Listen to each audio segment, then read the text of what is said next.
আসসালামু আলাইকুম পোলাপাইন, কি অবস্থা, কেমন আছো সবাই? আজকে আমরা কেমিস্ট্রি একটা লেকচার করব। তো কেমিস্ট্রির পরিমাণগত রসায়ন এই চ্যাপ্টারটা স্টুডেন্টদের মধ্যে সার্ভে করে দেখা গেছে যে যদি বলা হয় যে একটা ক্লাস নিতে কেমিস্ট্রির যে এইচএসসি প্রবলেম আছে বিভিন্ন রকম এটা ওটা, তো দেখা যায় সবচেয়ে বেশি সংখ্যক স্টুডেন্টের দাবি হচ্ছে এই পরিমাণগত রসায়ন। আরেকটা আমি বললাম যে একটা ক্লাস যদি নিতে বলা হয়, তুমি জানো যে জৈব যৌগ তো সেকেন্ড নাম, জৈব যৌগ তো নিশ্চয়ই একটা ক্লাসে শেষ হবে না। ওই জন্য একটা ক্লাসের কথা বললে সবাই হচ্ছে পরিমাণগত রসায়নের যে ম্যাথগুলো আছে এগুলো নর্মালি আমরা পারি না। আর যদি ঢাকা ইউনিভার্সিটির জন্য বলে তাহলে তো আর আগেই সারেন্ডার, রাইট? তো আজকে আমরা এগুলো হচ্ছে জাদু করে করে ফেলবো, তুড়ি মারে করে ফেলবো। 45 সেকেন্ড বলা আছে, বাট 45 সেকেন্ডটা টাইম আমাদের লাগবে না। তো আমরা একটু দেখি যে আসলে অঙ্কগুলো এখানে কী কী টাইপে আসে। তো বুঝতে পারতেছে প্রথমেই লেখা আছে মোল সংখ্যার অনুপাত, এখান থেকে ঝাড়া সব জিনিসপত্র চলে আসছে। এখন এই জিনিসটা থেকে সব ম্যাথ হয়ে যাবে, মোল সংখ্যার অনুপাত এই একটা কথায় দিয়ে সব কিছু হয়ে যাবে। আমি অনেকবার বলছি না, আনুপাতিক সম্পর্ক দিয়ে তোমার প্রচুর জিনিসপত্র হয়, ফিজিক্সে হয়, কেমিস্ট্রিতে হয়। তো এই মূল সংখ্যার অনুপাত দিয়েই কিভাবে পুরো চ্যাপ্টারটা একদম রফা দফা করে ফেলা যায় সেটা দেখবো আমরা। তো আজকে তোমাদের অনেকগুলো ম্যাথ অ্যাকচুয়ালি ক্লাস এক্সামের অনেক কিছু আমি করে দিব। অ্যান্ড একটা আকর্ষণ আছে, মানে একটু পরে বুঝতে পারবা। সো মূল সংখ্যার অনুপাত থেকে কয়েকটা টাইপে ভাগ করা হচ্ছে। সো এই টাইপগুলো আসে, সো এই টাইপগুলো থেকে আমরা সবগুলো ম্যাথ করে বিভিন্নভাবে ওই জিনিসগুলোকে সময়টাকে কমায় আনার চেষ্টা করব। এরপরে হচ্ছে জারণ বিজনের কনসেপ্টটা আছে। জারণ বিজনের কনসেপ্ট তোমরা জানো যে এখান থেকে অনেক বেশি প্রশ্ন হয়, কিন্তু একই কথা যে এখানকার অঙ্কগুলো করতে অসুবিধা হয়, এখানকার অঙ্কগুলো করতে অসুবিধা হয়। সহজ লাগে, মূল সংখ্যার অনুপাতে যে অঙ্কগুলো আছে না, সহজ তো লাগে, কিন্তু করতে গেলে আর হয় না সহজ। এই ধরবো করে ধরতে পারতেছি না, এরকম হয়ে যায়। তো আচ্ছা, সো তুমি এটা জানো যে কীভাবে ক্লাস এক্সাম দিতে হয়, এগুলো তোমরা জানো, সব কিছু এগুলো তো জানো, এগুলো আমি আগে চাই। এখন প্রথমে মূল সংখ্যা অনুপাত নিয়ে কথাবার্তা বলবো। তো আগে ক্লাসে কয়েকটা টিজার দিয়ে রাখি। তো এই চ্যাপ্টারে মূল সংখ্যা অনুপাতের কথাবার্তা বলবো। প্রথম টপিক কি? বিভিন্ন ধরনের ঘনমাত্রা, তাই না? আমরা ঘনমাত্রা দিয়ে ব্যাপারটা শুরু করব। তো একটা মজার কোয়েশ্চেন করি, সেটা হচ্ছে যে ঘনমাত্রায় যে এতগুলো একক আমরা জানি, তো অনেক ধরনের একক জানি, পিপি এম, পিপি বি, ডাব্লিউ/ডব্লিউ, ডাব্লিউ/ভি, ভি/ভি, অনেক কিছু। তো মোলালিটি, নর্মালিটি, অনেক কিছু জানি। সো এখন এই এত কিছুর মধ্যে কোন এককটা, ঘনমাত্রার কোন এককটা যেটা তুমি দ্রবীভূত করতেছো এটার সক্রিয়তার উপর ডিপেন্ডেন্ট? আচ্ছা, যেটা অ্যান্সার বলবে ওটা কেন, এটাও তো একটা প্রশ্ন। সো আমরা হচ্ছে প্রশ্নটা রেখে দিয়ে সামনে আলোচনাটা করে ফেলবো। দেখো, মূল সংখ্যার অনুপাত বললে এত বিশাল একটা সূত্র দেখে ফেলো। এই বিশাল সূত্র আসলে একটু দেখলে ভয় লাগে, বাট এত বিশাল সূত্রটা দরকার নাই। আমরা হচ্ছে যে জিনিসটা করে ফেলবো, বাট ঠিক কখন হবে জিনিসটা টের পাবো না আমরা। আচ্ছা, তো আমরা আজকে ক্লাসটাতে বিভিন্ন প্রবলেম করতে এই জিনিসগুলো শিখবো। তো এবং শেখার এক প্রসেসটা একটু কীরকম থাকবে, আজকে আমিও তোমাদের সাথে এক্সাম দেওয়া শুরু করবো। আচ্ছা, শুরু করি। তো ধরো প্রথম যে জিনিসটা আছে, 24.5 গ্রাম সালফিউরিক অ্যাসিডের কত মোল বোঝায়? তো এই ধরনের জিনিস কত মোল বোঝায় এটার জন্য তো তোমরা জানো সূত্রটা কি জানো হচ্ছে যে আমরা জানি যে আণবিক ভর যদি হাইড্রোজেন থাকতো, তুমি জানো যে হাইড্রোজেনের ক্ষেত্রে 1 মোল বলতে আমরা কি বুঝি? অনেক কিছুই বুঝি, তার মধ্যে আণবিক ভর মানে 2 গ্রাম। এই 2 গ্রাম থাকলে সেটাকে আমরা 1 মোল বলতেছি, তাই না? আচ্ছা, তো এখন সালফিউরিক অ্যাসিডের ক্ষেত্রে এটা কত হবে? H2SO4 এর ক্ষেত্রে এটাও জানো যে 98 গ্রাম হলে এটা 1 মোল হবে, রাইট? আচ্ছা, এই জিনিসটা তো জানো। আচ্ছা, এবার এই জিনিসটা যদি জানো, দেখো আমি কিন্তু কোনো সূত্রে যাই নাই, বাংলা কথায় আছি। আচ্ছা, এখন কি জানি একটা গান আছে না, আমি বাংলায় গাই গান, তো এটা বাংলায়, এটা হচ্ছে তোমার বাংলায় করি ম্যাথ আর কি। এখন দেখো যে হচ্ছে আমরা এই ম্যাথটা করা শুরু করব। সো তুমি হচ্ছে এখন এটা করা শুরু করে দাও, মানে ভিডিওটা পজ করে, দেন আমিও করতেছি তোমার সাথে। আচ্ছা, তোমার করা শেষ, এখন দেখো আমি করতেছি। তো আমি স্টার্ট করে দিই, স্টার্ট করে দিই, দেন তারপর হচ্ছে আমরা করা শুরু করতেছি। ওকে, আচ্ছা, দাও স্টার্ট। সালফিউরিক মানে 98, তার মানে হচ্ছে গ্রামটাকে ভাগ দিতে হবে আমার 98 দিয়ে। 98 দিয়ে ভাগ দেওয়ার কোনো দরকার নেই, কারণ 100 যদি ভাগ দিলে 98 ভাগ দিলে কাছাকাছি জিনিস চলে আসে। তার মানে জিনিসটা হবে 0.245 গ্রাম। 0.245 গ্রাম কোথায় আছে? এইটা 0.245 মোল হবে। এটা না 0.245, বুঝতে পারতেছো যে হচ্ছে জিনিসটা 0.245, তার মানে 0.25 কাছাকাছি, তার মানে এটা অ্যান্সার হয়ে গেল। 22 সেকেন্ড হয়ে গেল, রাইট? সো আমি মাঝখানে তোমাকে অনেক কিছু বুঝিয়ে 22 সেকেন্ড। তুমি যখন করো তখন তাই অ্যাকচুয়ালি এতজনকে বোঝানোর দরকার নেই। আচ্ছা, গেল। তারপরে দেখো আমি বুঝাই করলাম, তারপরে এখন ঘড়ি চলতে আসে, এখন 44 সেকেন্ড হয়ই না। কী একটা অবস্থা।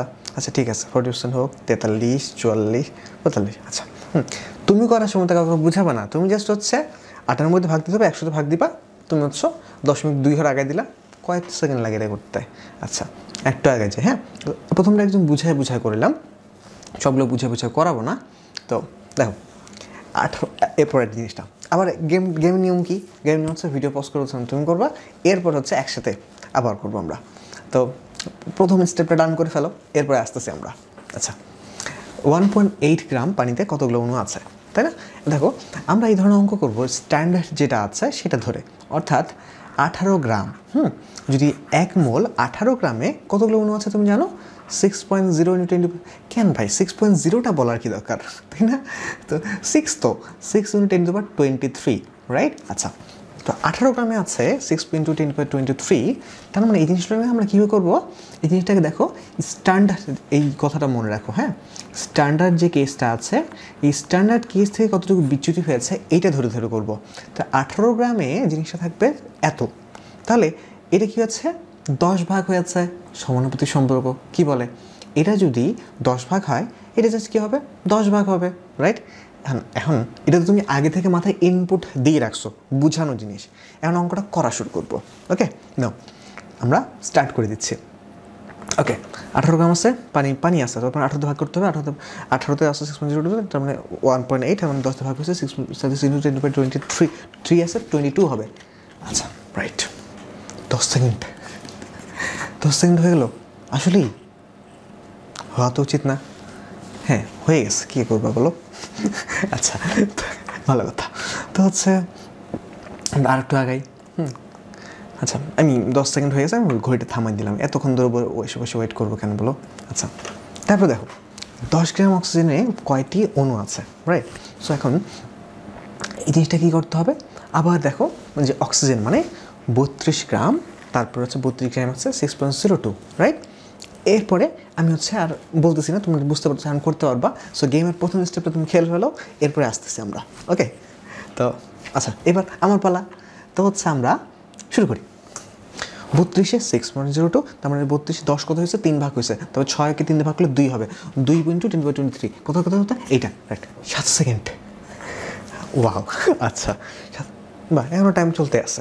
7 সেকেন্ড কোথায় 45 সেকেন্ড, তাই না? আচ্ছা ভালো, আগে আমরা ঘড়ি থামাই দিলাম, এতক্ষণ ধরে ওয়েট করার দরকার নেই। আচ্ছা তারপর দেখো আবার এত গ্রাম ক্লোরিনের মধ্যে কত মোল ক্লোরিন আছে। আবার তুমি থামাই দিতে পারো, এরপর আমি শুরু করবো। 71 ক্লোরিন মানে হচ্ছে 71 আছে কত মোল? 1 মোল। তাহলে হচ্ছে যে 10 দিয়ে ভাগ হয়েছে, তার মানে 10 দিয়ে ভাগ হবে, মানে 0.1 মোল। 6 সেকেন্ড। আচ্ছা ঠিক আছে। আচ্ছা তো হচ্ছে আচ্ছা ঘড়ি থামাই দিই, এতক্ষণ ধরে ওয়েট করবো না। তো নেক্সট আবার এবার শুরু করি। এই একই রকম ব্যাপার স্যাপার, অণু পরমাণু হ্যান ত্যান এইসব বের করতেছি, দেখতে পারছো এগুলো কতবার করে আসছে। কিন্তু এই জিনিসগুলোই প্রথমে কেউ সূত্র লিখবে, হ্যান করবে ত্যান করবে, ততক্ষণ তোমার অঙ্ক করাই শেষ ভাই, তাই না? তো এত কেচ্ছাকাহিনী না করে, মানে যে সূত্র লিখবে এই সেই করবে, সে নিশ্চয়ই 10 সেকেন্ডে করতে পারবে না, সে নিশ্চয়ই 6 সেকেন্ডে করতে পারবে না। আচ্ছা সো আমরা আবার শুরু করি। এটা দেখো 18 গ্রাম গ্লুকোজনিতে কত? গ্লুকোজনিতে 180, তার মানে হচ্ছে কত? 6.0 × 10⁻23, তার মানে হচ্ছে 10 দিয়ে ভাগ হয়েছে, তার মানে হচ্ছে 22 হবে। তো 6 × 10⁻22 হবে। সো এইটা হচ্ছে আমরা দাগায় ফেলবো, 10 সেকেন্ডে করে ফেললাম। কিন্তু এখানে বলছে কার্বন পরমাণু কয়টি আছে, তার মানে আরেকটা 6 দিয়ে, আর 6 দিয়ে গুণ হবে। আমি তোমাকে বোঝানো শুরু করছি। আচ্ছা তাহলে আমার টাইম কাটে যাচ্ছে, তারপর করি 636, তার মানে হচ্ছে যে তোমার 3.6 × 10⁻22 হবে, মানে 36 × 10⁻22 হবে। 36কে 10⁻22 যদি বলি, আমি যদি তোমার হচ্ছে ওটাকে 3.6 দ্বারা ভাগ করি, কনভার্ট করি, তাহলে 10⁻23 হয়। উফ, তোমাকে বোঝানোর জন্য আমার টাইম একটু বেশি লেগে গেল। হ্যাঁ তাও 33 সেকেন্ডে করে ফেলছি, রাইট? আচ্ছা তো এটা একটু চিট হয়েছে আমার সাথে, যে আমি একটু সময় পাইতাম আসলে। আচ্ছা ঠিক আছে, মানে কার্বন পরমাণু তো 6 আসলে আমি আস্তে আস্তে বলে দিই। হ্যাঁ, তো হচ্ছে যে এটা 180 হলে তোমার হতো কত হতো, 100 হলে 623 হইতো। তো যেহেতু এখানে 10 দিয়ে ভাগ হয়েছে, তার মানে 23টা 2 হয়ে যাবে, তাই না? তো এখন লাইক বা তুমি এইভাবে চিন্তা করতে পারো, 6 আছে তো 0.6 × 1023, ওটা চেঞ্জ করবে না, তাহলে কী হচ্ছে 0.6 × 1023।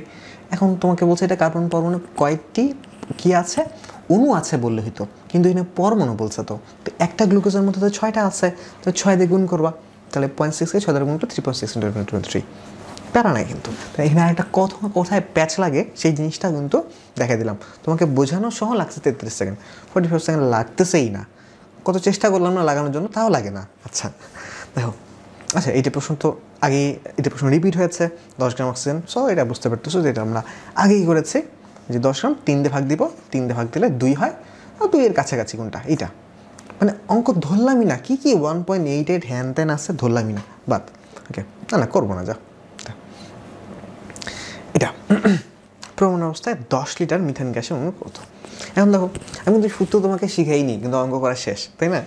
তো দেখো 10 লিটার মিথেন গ্যাস, তো এই জিনিসটা দেখো যে আমরা 22.4 লিটার, আমরা জানি না প্রমাণ আয়তনে হচ্ছে 1 মোলের আয়তন কত, 22.4 লিটার। তো 22.4 লিটারে অণুর সংখ্যা যদি বলি, সেটাকে অ্যাভোগাড্রো সংখ্যক, সেটা হচ্ছে 6 × 10⁻23। আমি না ওই ঢং করার ইচ্ছা নেই আমার, 6.0 × 10⁻23।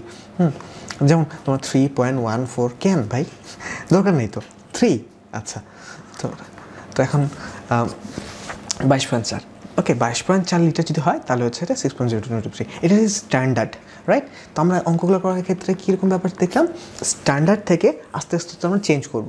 আচ্ছা, তো 22.4 হলে এটা হচ্ছে এত, তাহলে আমাকে এখন প্রশ্ন করছে, আচ্ছা না আর কিছু বলবো না, এখন হচ্ছে আমরা চলে আসি কোথায়, এখন চলে আসবো আমরা অঙ্কটা। তো তুমি স্টপ করে ফেলো। এটার জন্য মিথেন গ্যাসের ক্ষেত্রে তোমার এই যে CH4, তার মানে 12 4 16, যাই হোক সব কিছু বলে দিলাম। কারণ এটার জন্য আর কিছু জানা দরকার না। সো যা বোঝার দরকার তোমাকে বেশি বুঝাতে গেলে আমার আবার টাইম কমে যাচ্ছে, তাই না? তো একটু আগে বুঝাই নেওয়া বেটার। আচ্ছা, তো হচ্ছে প্রমাণ অবস্থায় এখানে 10 লিটার আছে। সো তোমাকে আমি লিটারের সাথে সম্পর্ক বুঝাইছি, লিটারের সাথে তোমার কীভাবে অণু সম্পর্ক আছে। তো মিথেন গ্যাসের আমি বলে দিচ্ছি 16, অণু সংখ্যা কত, এখন সব কিছু জানো। এখন তুমি ভিডিওটা পোস্ট করো, তুমি খেলা শুরু করো প্রথম, এরপর আমি খেলবো আর কি। আচ্ছা না, আচ্ছা স্টার্ট। 22, তার মানে 2 দিয়ে ভাগ, রাইট? মিথেন গ্যাস নাকি গ্যাস, আই ডোন্ট কেয়ার, কারণ হচ্ছে সব গ্যাসের মোলারিটির সময় আবার বোঝানো শুরু করছি। জাস্ট হচ্ছে 2 দিয়ে ভাগ করতে হবে, রাইট? এত কেচ্ছাকাটি করার দরকার নেই। 6.6কে 2 দিয়ে ভাগ করলে হচ্ছে কত, 3। তার মানে 3 এর কাছাকাছি যেটা হবে, 3 এর কাছাকাছি এইটা, ডান। আচ্ছা 16 সেকেন্ড, অ্যাকচুয়ালি এটা পারফরমেন্স আরেকটু বেটার হওয়া উচিত ছিল, কিন্তু এই যে বুঝাইছি। আচ্ছা, তোমরা বুঝতে পারতেছো, রাইট? যে কাহিনী কি, যে হচ্ছে তোমার 15 সেকেন্ডের বেশি, এটাতে 15 সেকেন্ড না, আরও বেশি, আরও কম লাগছে। হ্যাঁ, আচ্ছা নেক্সটে চল। আচ্ছা, কোনটিতে বেশি পরমাণু আছে, এই জিনিসটা এই চ্যাপ্টারে সব কিছু খালি মোল সংখ্যা। যে অঙ্ক বাবা মোল সংখ্যা, হ্যাঁ তোমাকে দিচ্ছে চাপ টাপ হ্যান ত্যান, মোল সংখ্যা। আমি কিচ্ছু জানি না, আমাকে যা বলছে মোল সংখ্যা। তো হচ্ছে তো মোল সংখ্যার অনুপাত দিয়ে সব কিছু হয়ে যাবে। আচ্ছা, তো আবার বলছে কৃষি পরমাণু, আমি কিছু চিনি না, আমি জাস্ট মোল সংখ্যা চিনি। আচ্ছা, তো আমি এই করে ফেলতে পারবো, রাইট? আমি হচ্ছে স্টার্ট করে, তুমি হচ্ছে স্টপ করে দেয় না, আমি শুরু করতেছি। তো দেখো, তো এখানে কি বলছে যে হাইড্রোজেন অ্যাটমস, রাইট? তো হচ্ছে নিচের কোনটিতে বেশি পরমাণু আছে, হাইড্রোজেন অ্যাটম, ক্রোমিয়াম, যাই হোক টাইম নেওয়ার পর বুঝতে পারছো, চোখ দেখলে তাদের বোঝা যায় বেশি পরমাণু আছে। মোল সংখ্যা বের করবো, মোল সংখ্যা বের করার জন্য হচ্ছে তোমার 1.1, তার মানে হাইড্রোজেন আছে তোমার হচ্ছে 0.5 মোলের মতন। ক্রোমিয়াম তো তোমার 24 কত জানি, তো তোমার 24, এটা তো 14, এটা তো হবে না, এটা তোমার বুঝতে পারতেছো যে ক্রোমিয়াম 24 পরমাণু সংখ্যা 24 দুগুণ 48 হয়ে যাবে বাদ এটা। সো তার মানে হিলিয়াম তো 4, তো 4 দুগুণ 8 হচ্ছে অ্যাটমের। সো এটা হচ্ছে 0.5 না, তো তার মানে এটা হচ্ছে 7 গ্রাম নাইট্রোজেন, এটা 0.5 না, বুঝতে পারছো, কারণ 14 দুগুণ 28 হতে লাগতো। তার মানে হচ্ছে এটাই অ্যান্সার। আচ্ছা, এত লেকচার দিলাম কেন?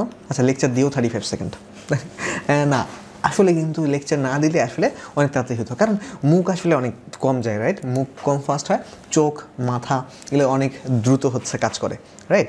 তো হ্যাঁ, তাহলে অন অ্যাভারেজ কী বলা যেতে পারে, যে এই যে ম্যাথগুলো করলাম আমরা, হ্যাঁ, অনুপরমাণুর যে সংখ্যা নিয়ে এতগুলো ম্যাথ করলাম, অন অ্যাভারেজ দেখছো না 15 সেকেন্ড, 20 সেকেন্ড, 30 সেকেন্ড তো অনেক গল্প করলে তখন যা লাগতেছে, তার মানে 5 সেকেন্ড, 7 সেকেন্ড, 6 সেকেন্ডও দেখেছো, রাইট?